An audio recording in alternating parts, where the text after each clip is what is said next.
Hot diggity, you guys have some hot takes. Let's talk about them. It's Twitter Tuesday here on the Locked On Vikings podcast.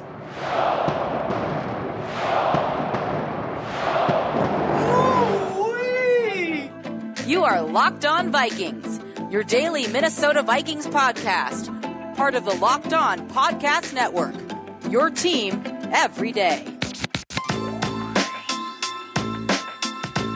What's going on, everybody? Welcome to another episode of the Locked On Vikings podcast, part of the Locked On Podcast Network, your team every day.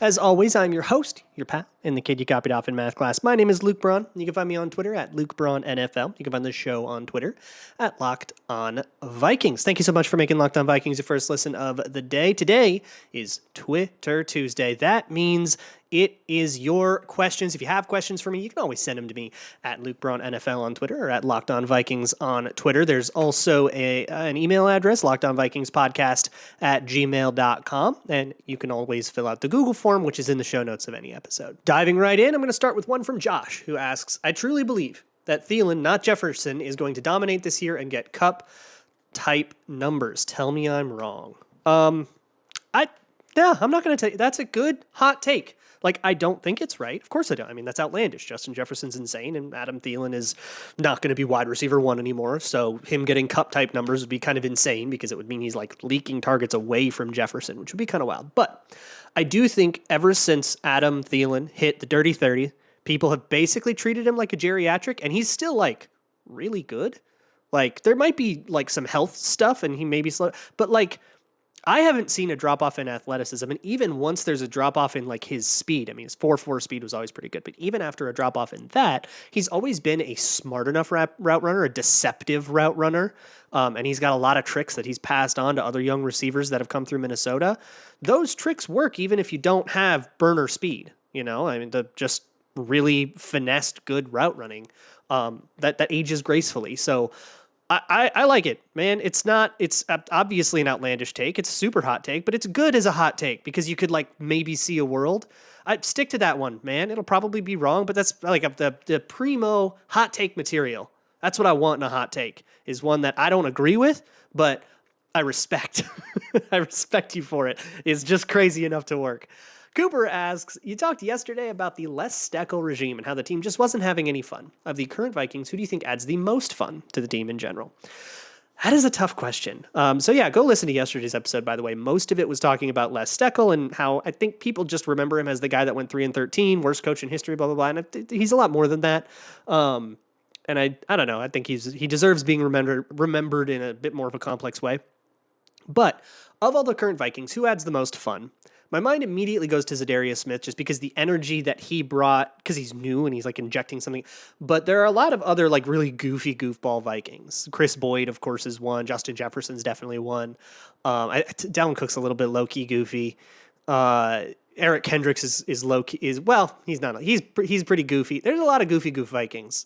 But I probably would say either Zadarius Smith or, like, the Justin Jefferson, Cam Dantzler buddy comedy that is every day, those guys getting up to no good. Like, I hope that there are shenanigans from those two guys. Peter Larson asks, if you could only pick one all-time Vikings great to add to the 2022 Vikings roster, who would you pick? This is a fun one.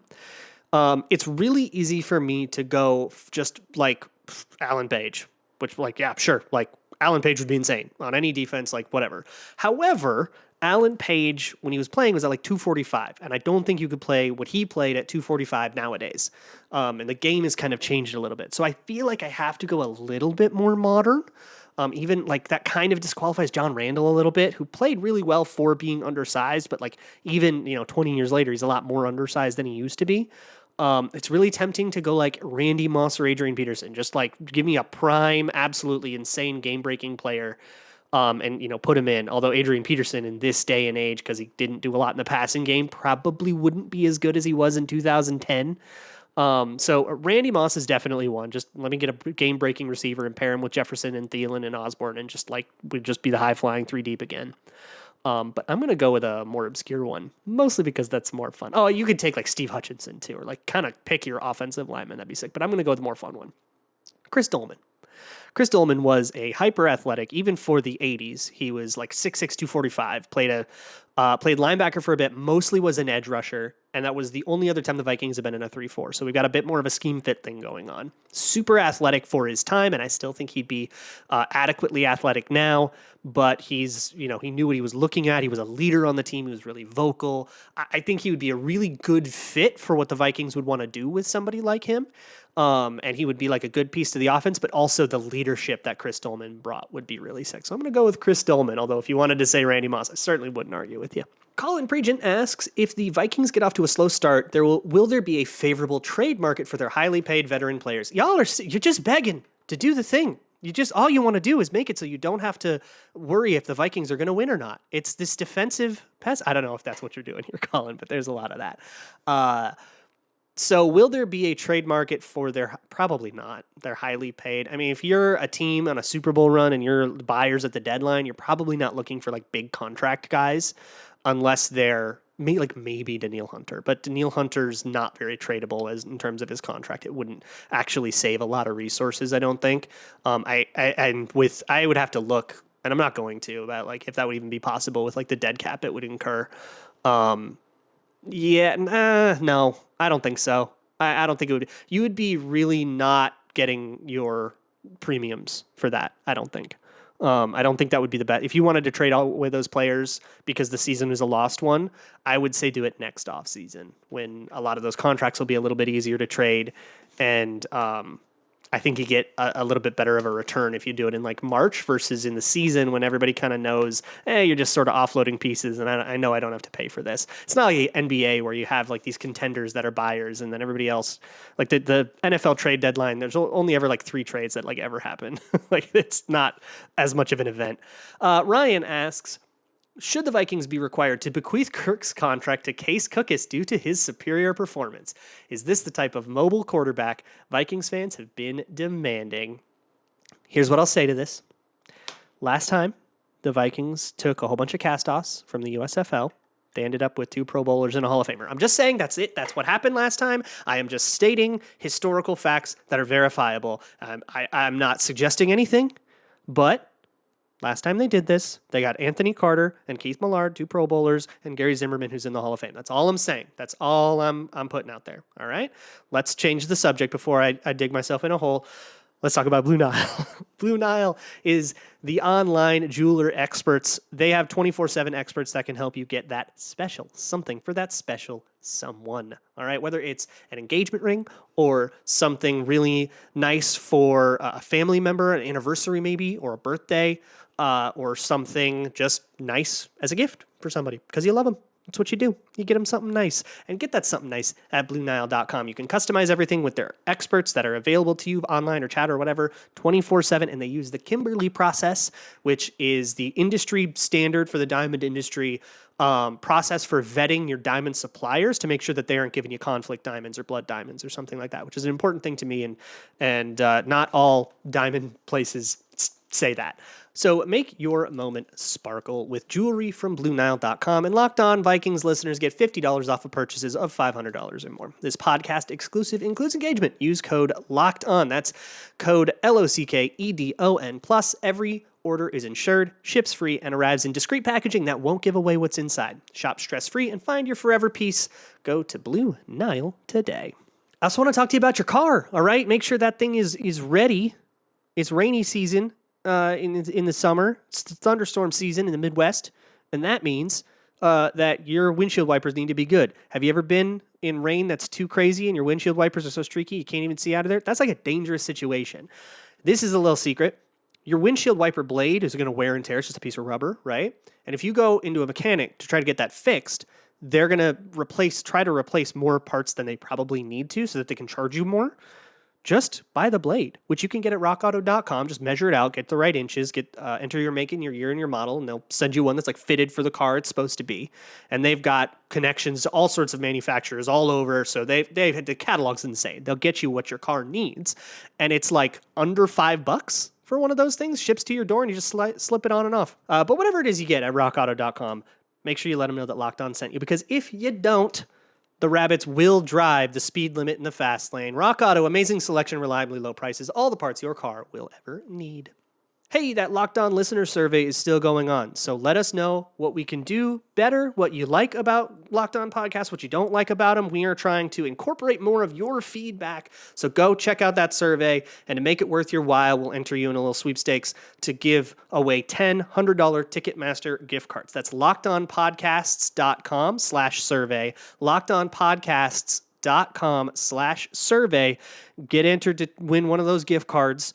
And, but more importantly, let us know how we're doing. All right. Thanks for all your help. Let's move on with this mailbag. The next one comes from Born MN Fan, who asks, can you give a quick refresher of your opinion on this year's wide receiver draft class? Williams especially. I see so many Vikings fans swearing Jameson with the Lions will kill us for years. I don't think he's a JJ or Chase level prospect at all, and I respect the in-division trade. Yeah, so my take on that, in terms of the trade, I think the idea of trading with Detroit and letting them come up and get their guy is totally fine. It's just that they didn't quite get enough in return. Historically, they could have gotten more, but the idea of I don't think they should have rejected the trade. I just think they could have done a better job negotiating. They probably could have given up their third-round pick back instead of pick 46 back. However, that was a pre-negotiated trade, so that wasn't like a thing in a hurry or whatever. They had that one already on the books, ready to go before the draft started, and they said, if the board falls a certain way, we're going to want to trade down. Detroit, let's do it. That's, I think, that one of the segments that the VEN, the Viking Entertainment Network, put out basically confirmed that. But I agree with you. I don't think Jameson Williams is a Justin Jefferson or Jamar Chase level prospect. I think he is a pretty good prospect. I would put him on the level. You know what? I actually had him. I should take that back. I had Jameson Williams about where I had Justin Jefferson, but I was too low on Justin Jefferson in 2020. I had Justin Jefferson as a late first-round pick. He has obviously outplayed that. So I have Jameson Williams about the same spot. I think he's a good receiver. He ended up being my top receiver in the class over Garrett Wilson, which is a change I made at the last second. But I moved him down because he is small and injured already, and I have a really big durability concern with him, and that's going to be kind of where I'm at on that. And so that whole package to me, I would have taken late in the first, and I think the Lions reached, and I think enabling your divisional opponent to reach is not the worst thing. So I'm okay with the idea of trading there. I just wish they got a little more back. I liked Garrett Wilson a lot too. Those are the only two receivers I would have taken in the first round at all. The rest of them, I didn't like Drake London at all. I think I had Christian Watson as a third round pick, if you're worried about that one for the Packers. Never get in the way of your enemy when they're making a mistake, right? Spurgeon Wins Burner asks another one that says, do you believe the Amir Smith-Marset hype at his level of play was why the Vikings didn't target an early round wide receiver? So this is weird to me because I don't disagree with not taking an early round wide receiver. Like, I don't think it's that astonishing of a thing. And I think it was probably the right move based on the board. None of them were worth it. Don't take a receiver just to take one, right? None of those guys were worth it at the slot they were at until you got down to the end of the round, right? I don't think I would have taken any of them at the place I would have taken them. So that's kind of where I land there. Receivers just got reached on super hard, and I'm pretty glad that they didn't get wrapped up in the run on it and try to reach, just because there was a big run on them. I think a lot of teams made mistakes, honestly. If I they just don't match up with my evaluations, and I'm perfectly willing to accept. Well, I will inevitably be wrong about one of those guys. But yeah, I don't think so. In terms of the Amir Smith-Marset hype, not necessarily. Maybe that factors into it a little bit, but even without him, I mean, you've got a big three pretty much established, right? Jefferson, Thielen, KJ Osborne. So yeah, you're not like. It was a want, not a need, and I'm glad that they went secondary instead. I really fully agree with all of this, and it all makes sense, and if they had done something else, I would have been a lot more confused. Zachary Hayes asks, what do you think changed to make it so teams are so quick to move on from guys now compared to, like you mentioned yesterday with Les and Wade, just taking the time to try to fix him? I don't think that's very different than today, to be honest. I mean, that was, at that time, Les Steckel was a quarterback's coach. So this would be Chris O'Hara now, who was like a QC coach before. So this is a guy that has the time, and his whole job is to do it. And that's absolutely the case. I mean, you go ask any position coach if you can find one that'll talk to you about their kids, like how they approach their kids before cut down day. And you go, hey, are you leaving any in the dust? They'd be like, what? Of course not. Imagine if like Andrew Janocko came out. He was quarterback's coach last year, and he came out and he told a story like that about Kellen Mond. And he said, yeah, Kellen Mond couldn't throw a spiral last year. That would be like a very controversial thing to say. This was Les Steckel telling this story like 10 years later.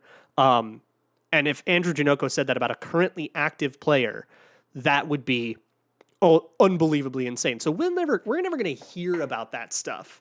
but you'll hear about it. We're working on his technique and he's developing and all these like really vague things. Well, that's the kind of stuff that means. Is he's developing means he has problems and we're working on his fundamentals. Kevin O'Connell said that about Kellen Mond.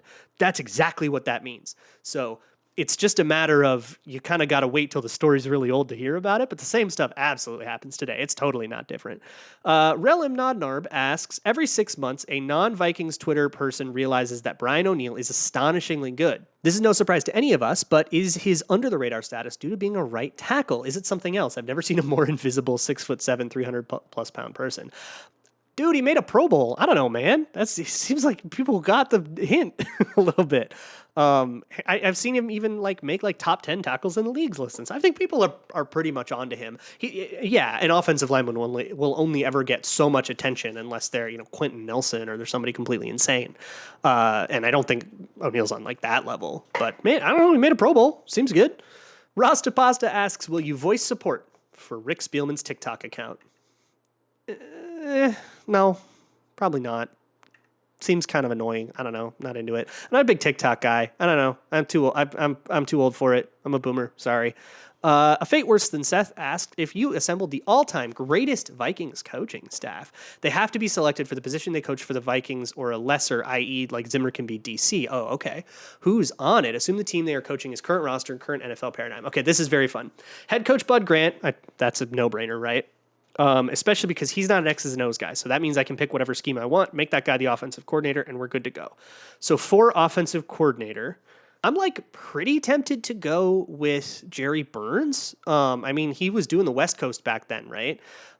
In this day and age, I don't know if that's great for the meta. So I kind of just want to go with Gary Kubiak and just say, let's just do that. Cause I'm assuming we have to take over the same roster and stuff. So let's do 2019 Gary Kubiak. We'll do the Kubiak-Stefanski thing, right? That's what worked best with Kirk Cousins. We'll go with that. 2019 Kubiak-Stefanski co-offensive coordinator thing. In terms of defensive coordinator, I'm very tempted to go with Mike Zimmer, though I also have access to Tony Dungy and Pete Carroll. On the offensive side, I have Brian Billick, but I think I'm going to stick with my Kubiak-Stefanski thing.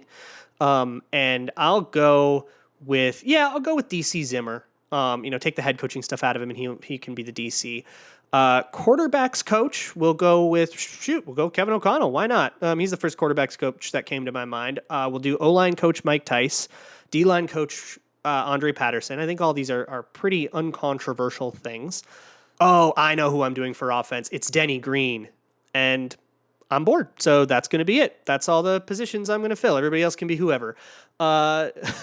Brandon Fisher asks, Arif Hassan answered my question about fighting other podcasters specifically and called you out and said he could beat you up. He also said you would agree that he would win if asked the same question. Thoughts? Okay. I have no idea what you're talking about, Brandon. Yeah, probably. I wouldn't fight back, man. No, I'm a pacifist. I'm not a fighter. So if Arif wanted to come start beating me up, yeah, we can do that, and we can just let the principles of critical legal theory do their thing, all right? And he'll know what that means. That sounded like such a threat. Developing an Instinct asks, when Antifa unionizes, speaking of Arif, what should they aim for as starting minimum wage? Living wage in the city that they live in. That's always been my opinion on a living wage. I think that it needs to be organized city to city. There can be computer algorithms that do this. You can even take a technocratic approach to it. But whatever a living wage is in your city, Antifa it's a full-time job funded by George Soros, of course. So isn't Antifa already getting paid a living wage? I would imagine the Soros bucks go a pretty long way.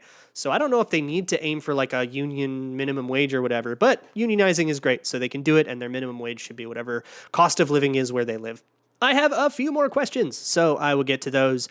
But first, let me talk to you about good old Gramble. Bet Online is your one-stop shop for all things Grambling. You can bet on all Vikings stuff. You can bet on Kirk Cousins MVP odds if you want to get spicy, or you can just bet on who wins week 1 against the Packers, or will they win more games than they lose? Their over-under's 8.5, so will they have a winning record or not? Where will they finish in the division? You can also bet on stuff like the NBA Finals or the NHL playoffs. or you could bet on women's basketball or golf or tennis or even your favorite fights, MMA and stuff. You can even play your favorite Vegas casino games on betonline.net. You can build player props. You can bet live in the middle of games. It is just a haven for all things Grambling. So head on over to betonline.net where the game starts. Moving on with this Twitter Tuesday mailbag. The next one comes from Mirgonda, who asks, would you rather have KJ Osborne or Quez Watkins? Is Quez Watkins good?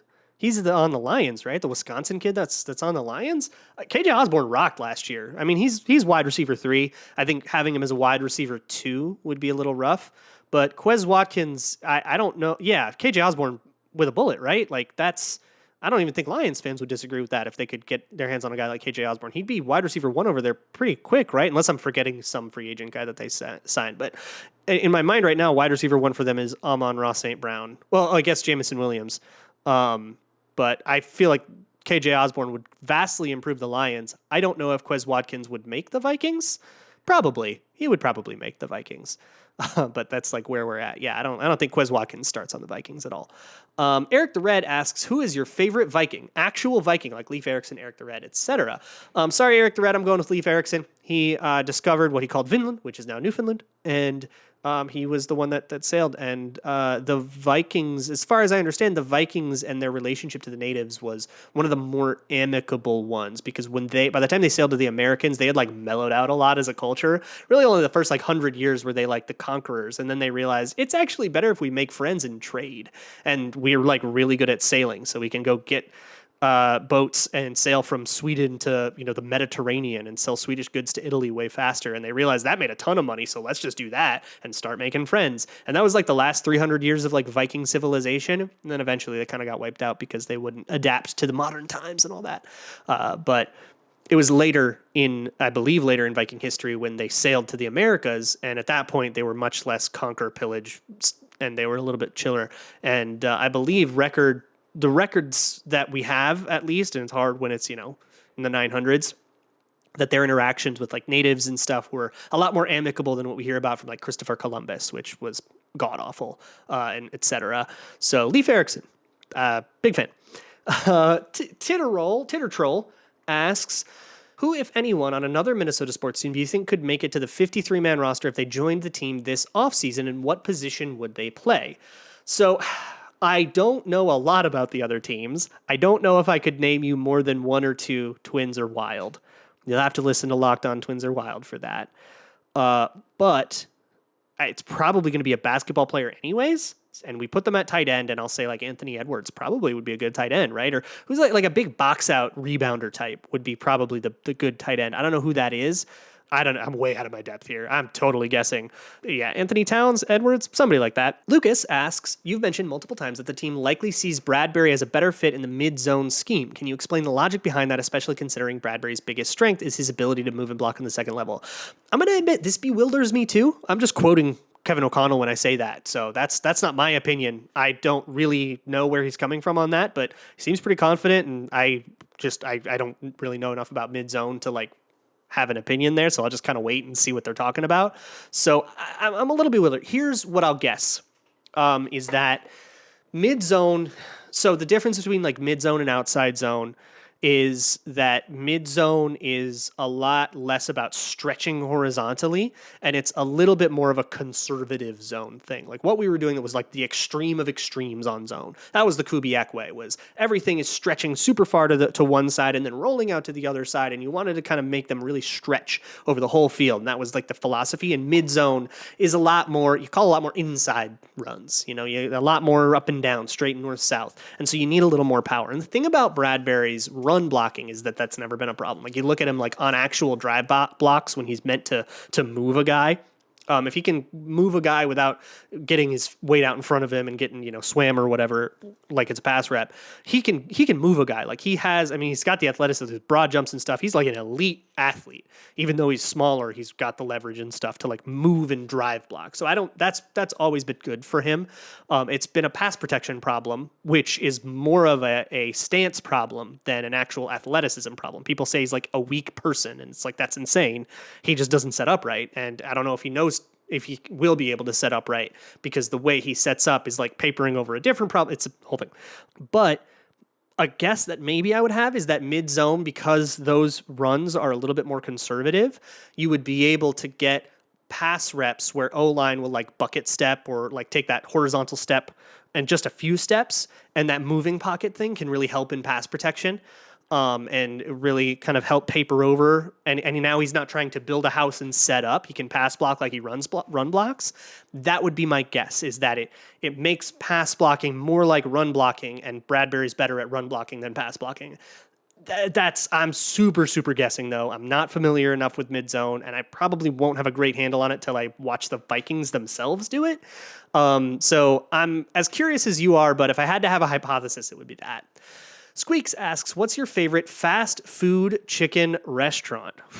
I don't want to join these wars, man. I don't know. I don't often find myself eating Popeyes. I don't often find myself eating like Chick-fil-A. I like Chick-fil-A sauce a lot, but otherwise, I don't know. They all kind of blend together. KFC is probably the one that I've like enjoyed the most over my life. So I'll go with KFC, I guess, but this is an extremely unpassionate take. I don't want to join this. Let's move on to the last one, which is from Old Norse, who says, Kirk Cousins, to care for your rabbits, sure, he can follow a routine, but if something goes wrong, did you consider his complete inability to work off schedule? I say pick again. Yes, I did consider this. So here's the deal. With Kirk Cousins, he works very well with if-thens. If this happens, do that, right? Now, if something unexpected happens, you might get some Bozo Gene stuff, right? If there's, that coverage rotated in a way we did not plan for, now I have to think on my feet and I'm screwed. With rabbits, basically, hey, if you don't know what's going on, and if there's something that's concerning but you don't have an instruction for it, immediately take to veterinarian. Here are the instructions for that. So you can think of it as the check down, and I am very comfortable with Kirk Cousins' ability to decide that he is going to check down. Maybe he will decide too often that he is going to check down, but when it comes to the rabbits, if you're going to the vet too often when you're watching them, I am perfectly okay with that. They'll be in good hands. So I am absolutely not rethinking that. I'm still trusting the rabbit safety to Kirk Cousins. However, I cannot guarantee Kirk Cousins' safety in that situation, and I'm okay with that. I'll talk to you tomorrow. We got some pretty cool stuff coming down the pipe this week, so I'm excited to share all that stuff with you. I will see you all tomorrow, and as always, Skol.